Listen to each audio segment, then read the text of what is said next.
So coordination is absolutely essential because of the absolute confusion that takes place on the ground. And this is where experience and training are critical. And law enforcement does, in fact, train for these situations, mass casualty events, working in conjunction with other agencies in order to, now remember, there's nothing flawless in a response to a situation like this, but you try and prepare yourself for it through training and through experience, and the law enforcement has, unfortunately from past experiences, created policies and procedures that are put into place instantly with command and control, with the response for active shooters, where police response will be very, very quick instead of waiting for specialized units like SWAT. And Randy, one of the students that I believe Giovanni was talking to was also expressing concern about campus security, and UNLV being an open campus and there being access to anyone who really wants to come onto campus. But these situations are so often not preventable, but where do discussions about campus security need to be had, or is it just one of those things where something like this is, in a way, unstoppable?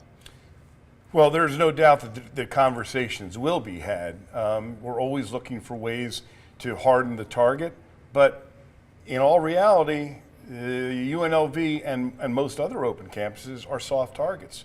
You can't put up a fence around it and only allow in certain people. It just wouldn't be. It'll never happen. So, in essence, you can harden the targets a little bit, but this is someone who has determined that they're going to go in and they're going to kill people, unless there's some form of prior knowledge that law enforcement can take. They can only respond, and I understand the frustration. Believe me, I do. But law enforcement, the word first responders is something that is an accurate statement. They respond to incidents, and without any firsthand knowledge of prior to it, there's truly no way to say that it can be stopped. Randy, we've learned from Metro Police and Sheriff McMahill that there were 3 victims involved, and he had mentioned with 3 victims, at first it was unknown injuries. Now we've learned 2 of those victims are dead, 1 of those dead, including the shooter. And he had mentioned right now it's all preliminary. I know so many people are wanting information right now, fast, but how difficult is that to try to not only just manage that information and all of the new reports coming in at every minute and trying to update the community on that? Right, and that's where Metro has to walk a very fine line, because this investigation is at its very beginning, and the release of too much information could affect the results of the investigation in case there are other people involved in one way or another. So this is where a police agency has to make the decision of what kind of information to release. One thing I find very interesting is that no one has said the method of the, shall we say, the departure of the suspect. Mm-hmm. And I kind of find that interesting. I think that there could be some other information that comes out here, soon that will bring that to light. But that's one of the things that is first and foremost on everybody's mind is how did this situation end? And Randy, thank you. We've got a couple of additional updates for you just coming in on X. Metro posting 5 minutes ago. Per CCSD Police, the students at Paradise Elementary School, located at 900 Cottage Grove Avenue, are in a soft lockdown. Those students are safe. We've got that post for you up on our screen right now. Once again, per CCSD Police, Paradise Elementary School is on a soft lockdown, but the students are safe. Once the all clear is given, they are going to be bused to Orr Middle School at 1562 East Katy Avenue. And clearly that is where parents can pick up their elementary school children from Paradise there at Orr Middle School. One other update that we have coming in from Harry Reid International Airport. The airport saying that roadways around the airport continue to be closed due to police activity. At this time, the 215 is open, but traffic is heavy. If you're heading to the airport, they're saying please check with your airline for flight status. So as we were saying, that trickle-down effect being felt throughout the valley with roads opening and closing, traffic heavy, schools being impacted. Randy, why do you suppose we're hearing about the lockdowns now at two different elementary schools? Well, this could be something that is involved with this subject. There could be other players at play here. There could be other individuals that were involved, and they may have targeted something else, or it may be an overabundance of caution. Which, of course, I don't fault anybody for an overabundance of caution when it comes down to events like this. But the heightened security here is essential, especially in the beginning stages of this investigation. We don't know what the ideology was of the shooter here. Could it be involved with the recent unrest that's been taking place across the country? I guarantee you this is first and foremost on the minds of law enforcement. Are there other people involved? We don't know. And so, the information that you're getting about lockdowns at other places could be people that are just saying, you know what, I see somebody suspicious. And out of this abundance of caution, we're gonna just make sure that we take the steps necessary to keep our students safe. And we're just learning some breaking details now from ABC News. We've learned that 3 victims are dead, as well as the shooter. So in total, 4 people are dead, according to ABC News, along with 3 victims on the UNLV campus. We still have reporters on scene right now. Joe Moeller is on the east side of the campus, near where those shootings took place. Joe, what are you seeing, and what can you tell us? Kelsey, we're still here on the east side of the campus. The investigation continuing here at this hour. That helicopter is still going overhead. But that information you just mentioned, 3 victims dead, and one also, the suspect is also deceased. So it's 4 total people dead here at this investigation here on the UNLV campus. Now, you can see a number of Metro vehicles still here on Maryland Parkway. Still, they're going through a number of buildings on campus to make sure that everybody is clear to leave. They are escorting students out. They're escorting faculty out still here at this time, hours after this all unfolded, hours after that initial report of an active shooter on campus came out and was sent to students. A lot of people had questions who were leaving campus. I was able to talk to a number of people. They didn't really know what the situation was like on campus. They didn't know the extent of how many people were shot or killed on campus, or where that suspect was coming from. A lot of that information we're still waiting to get, but that ABC News information that we're now learning is that there are 4 total dead, 3 victims have now been reported deceased. I know that information just coming into our newsroom a short time ago. You were taking a live look at Maryland Parkway. This is the east side of the campus here. People are still waiting on several intersections around this area, trying to get through Maryland Parkway, but a number of roads remain closed for this investigation. I'm sure you could hear it on my microphone. The helicopter still overhead. I think our photojournalist mentioned that there was someone inside of the helicopter with a gun looking out, trying to help with this investigation, still searching this campus. We're hearing the intercom also at the campus. They've been on the loudspeaker that's on a number of buildings on the campus here, telling people to stay in place until you are told otherwise, until law enforcement comes in there and escorts you out. They've been escorting people outside of the closed perimeter, the caution-taped area that is here. Many people leaving, students leaving, trying to go to that reunification center at the Convention Center North Hall. But I mean, I did see a number of people leaving with tears in their eyes. I mean, to be on that campus some of them hearing those gunshots, not knowing what's happening outside of that door is obviously a frightening situation, nothing that people want to be in, but unfortunately students here say they have prepared for this. It's not a situation anybody ever wants to be in, but many of them knew what to do when that text message came through on their phone.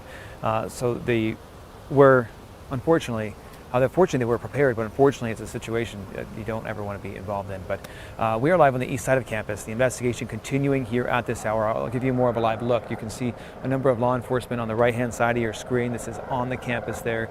I am seeing lights, emergency lights, just as far as my eye can see, on the campus, down Maryland Parkway. A number of SWAT, FBI, Las Vegas Metro police officers, the Clark County school district police, just about every agency in Southern Nevada has made it to this campus. I'm even seeing park rangers out here. Kelsey and Darcy, I'll go ahead and send it back to you, but the investigation going to be out here for some time, especially now that we're learning that new information that there is a total of 3 victims dead here in this shooting, and you know these investigations will continue for several hours, so if you are coming to this area, it'll definitely be blocked out for quite some time. Thank you very much. We now are going to share some sound that we got with you from the Education Secretary. I'm going to start off acknowledging some news that I learned just a few minutes ago. There was a shooting at the University of Nevada, Las Vegas school shooting. We don't have all the information. We know there are several victims. The Department of Education will be reaching out, and we'll support the school the best way we can. I want to extend the thoughts with that community and commit once again to doing everything we can to improve school safety, which is our #1 priority. And I know you will join me in saying a prayer tonight for the families in the community. That was the Secretary of Education. We now have received an update from Vitalant in response to the situation at UNLV. Now we're told the organization will be sending additional units of blood to an area hospital in response to this tragedy. And those who would like to support the community blood supply following this horrible incident are encouraged to give blood in the coming days and weeks. Now here is that statement. It says, in part, those who would like to support are encouraged to give blood. A really good reminder, this is what we saw in the days following 1 October, the community coming out in droves to donate blood. We have been in a blood shortage for months now, and it's a really good time to go out, and if you're not sure how to help, that is going to be the best way to do so, by just donating blood and helping some area hospitals fill that supply, because when these mass casualty events happen, that's going to be what we need so desperately. And Randy, of course, we've been reporting that we now know of 4 casualties today, the shooter as well as 3 victims. We're going to come back to you in a second where we talk about the likelihood of there being more, but for now we do have some sound from the White House that we'd like to share with you. I just was told about the shooting. Obviously, we're going to continue to monitor what's currently occurring. I don't want to get ahead of what local enforcements are probably dealing with at this time. You heard me at the top talk about another shooting that happened in Texas, and certainly this is an epidemic that the president has taken very seriously. That's why he's taken actions, right, and doing more than 24 executive actions and making sure that we deal with the epidemic, making sure that people feel safe in their community. And I talked about the second gentleman who's going to be attending a vigil along with our 2 deputies who are helping to head our gun violence prevention office. And so don't have anything to share at this time. Certainly, if we have more, we will share that with all of you, but we are monitoring very closely. And getting back with you now, Randy, what is the likelihood that there will be more casualties? Well, we've just seen demonstrated to us that this situation is so fluid that there's already been changes in the information that we're getting. So I wouldn't doubt for a moment that there may be more casualties than we've been told about at this point, because remember, that didn't come from official sources, right? When we get it from official sources, then we can pretty much be sure that it's reasonable and responsible and the truth. we're getting it from different news sources. So we got to be really careful about what our intake is here. And like we talked about earlier, we all want instantaneous gratification. But we're just going to have to be patient here and monitor the situation and report as it goes along. And gun violence, as you just heard from the White House, being referred to once again as an epidemic. All of us probably wondering, when is it going to hit our campus? Because it feels like sometimes in this day and age, it's more of a when than an if. Well, and that's why you never know where it's going to hit, and that's why the preparation is so essential. But while we're talking about violence, I just received information yesterday that 350 police officers have been shot this year. Are we talking countrywide? I'm talking about in the nationally. valley? 350 police officers have been shot so far in 2023. The violence towards law enforcement is at a critical nature as well. In fact, last year more than 60,000 law enforcement officers were physically assaulted. So this epidemic of violence is hitting all parts of our world. And then when you see the violence that's been taking place across campuses, across cities, it tends to create within us this anxiety. And then we have an event like this that comes, after we've been watching the violence that's been taking place, not just in our nation, but across the world. And almost an acceptance of violence in certain situations, which I find particularly frightening. And now it's come to our doorstep here in Las Vegas. And we saw from so many of the students that our ground crews have been talking to, they're speaking about it in a calm, in many ways, matter-of-fact tone, aside from that one young woman who was in tears after hugging her mother. But it does appear to be something that is accepted and maybe even expected. Clearly they're prepared for it with all of the drills, but just listening to those students talk, I think, speaks to what you were just getting at. Yeah, and you know what, I can't help but be sad in the how this can affect the innocence, the loss of innocence of these are barely children themselves. We see it at the schools. We see violence in even middle schools, and now these are young adults that are now facing the very harsh reality of death, violent death on their campus for no particular reason that we are aware of. And even if there was some weird reasoning in this creature's mind that killed these people, it won't make any sense to anybody else. And the randomness of violence is a very difficult thing to conceive of when you're just trying to get an education, when you're just trying to live your life, you're trying to go to school, and suddenly this happens and it shatters your innocence. It's something that really kind of hits close to home for me. I was a UNLV student and worked on campus for a number of years up until about 2014, 2015.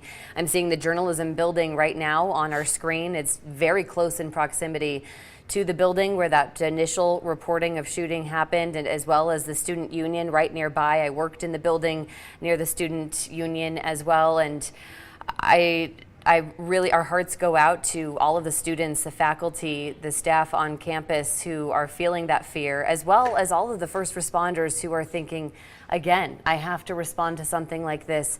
Again, it is absolutely devastating. I wanted to return to Paradise Elementary School. We had mentioned previously that it was in a soft lockdown and that students are safe.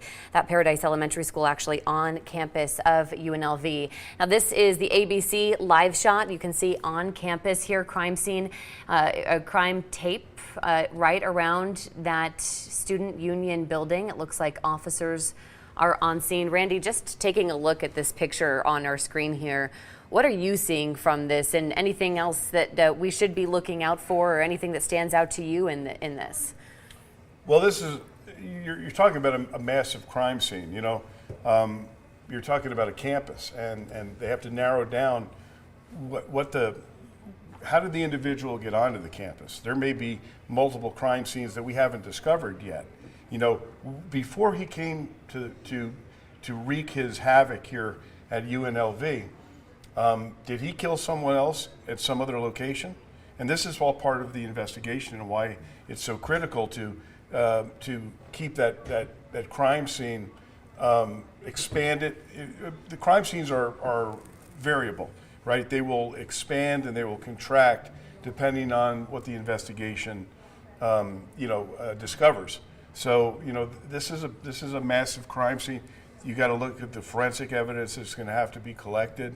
You're talking about the whatever they're going to find that could have belonged to the suspect. Did he discard anything on the way in? It's just a monumental task, and this is what law enforcement trains for, and this is going to be a massive challenge. And you had spoken, Randy, earlier about the likelihood that there's some kind of a connection between the shooter and the place on campus where he chose to do this. Kelsey, you heard a lot of the students saying BH, referring to the Beam Hall is what that stands for, yes? That's right. What is the subject matter that is taught there? A lot of subject matter, from what I remember while I was on campus, was within business administration. That was a building I never walked into as a journalism and media studies major, so I didn't see a lot of classes inside that building. But we had mentioned before, it's really kind of near that hub of campus. This is just outside of the student union that we're looking at here.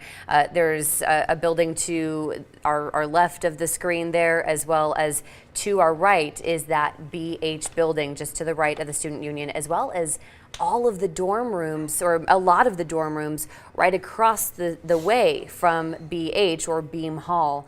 This is really just a very, very crowded hub of the university where everyone gathers to grab their lunch, their in-between coffee of classes. So it's a spot that sees a lot of traffic as far as students go.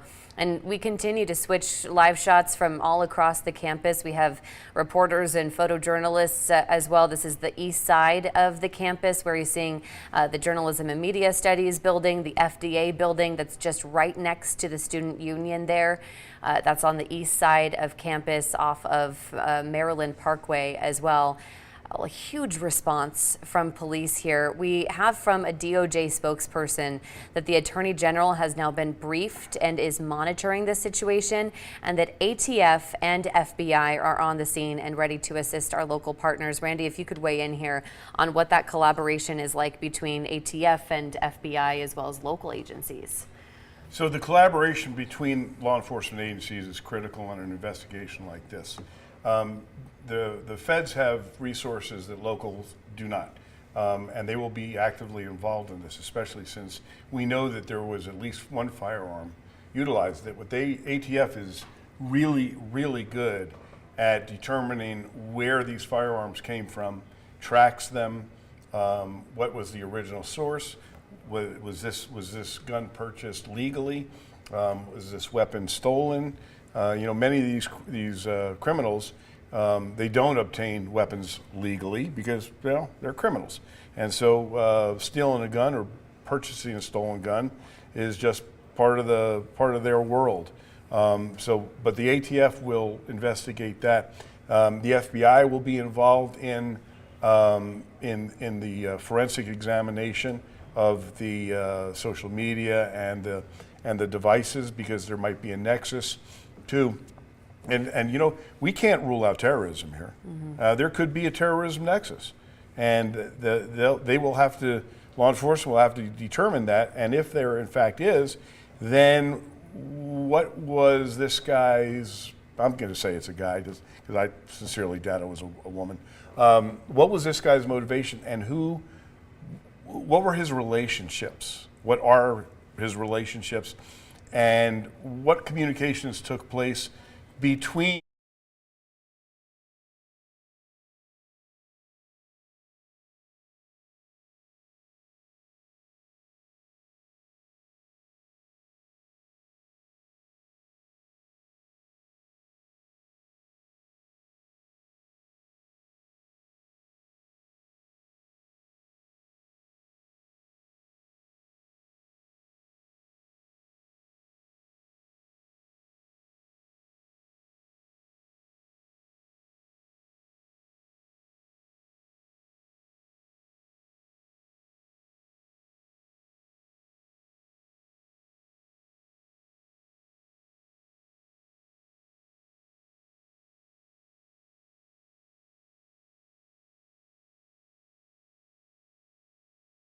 To see police officers at practically every entrance on Maryland Parkway. Right now, the situation is a lot more calm. You don't see any more police presence. We saw them leave campus or the hospital campus about 30 minutes ago.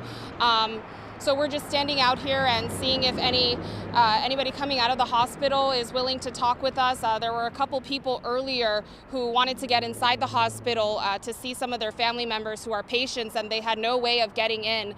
So that's kind of been the latest situation out here. What we know from Metro so far is that the suspect is confirmed to be dead. We've heard from ABC News that unfortunately the 3 victims are now confirmed dead as well. Just truly a tragic day for all of us. I mean, coming off the heels of a tragic incident last week and having to deal with this again this week, just truly a somber day for our community today. We're live outside the Sunrise Hospital. I'm Jaewon Jung. Let me send it back to you in the studio. Darcy, Kelsey. And Jaewon, that's just a painful reminder, right, as we're talking about not only is this difficult for the community, but also the first responders. As we're taking a live look at campus, you can see armed police officers are on campus there. They have lots of bulletproof vests and all of that as well. But as Jaewon has mentioned, this is on the heels of 2 Nevada State troopers being killed on the I-15 after police say a DUI driver did a hit and run crash there. And Randy, you mentioned that this is really tough for police and their mental health, especially coming off of a week like that where they have lost 2 of their brothers. Oh yeah, 2 police officers in one incident losing their lives in the line of duty is a very stark reminder to every police officer, not just here locally, but across the country, the frailty of human life and the understanding that the job that you do places you at abnormal risk.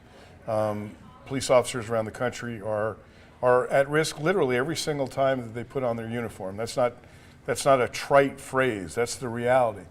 And when you see 2 of your brothers being buried, as a result of a line of duty death, it brings home to not only you but to your family the fragility that truly is human life, and the risks that you take when you put on that badge. So this is a somber time for law enforcement, especially here locally, because of course these 2 troopers had relationships with other police officers and their families, and it's just devastating to see their loss of life. And our hearts go out to them, as well as the families of now 3 victims who have been confirmed dead, and the suspect also being confirmed deceased on campus. We have new information now, a statement coming in from CCSD Superintendent Dr. Jesus Jar regarding the event at UNLV.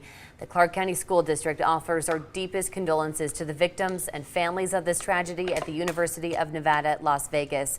The district has and will continue to deploy resources supporting our UNLV community as needed, including the CCSD Police Department personnel and counselors from our critical response teams. Clark County School District sponsored athletic events are canceled today.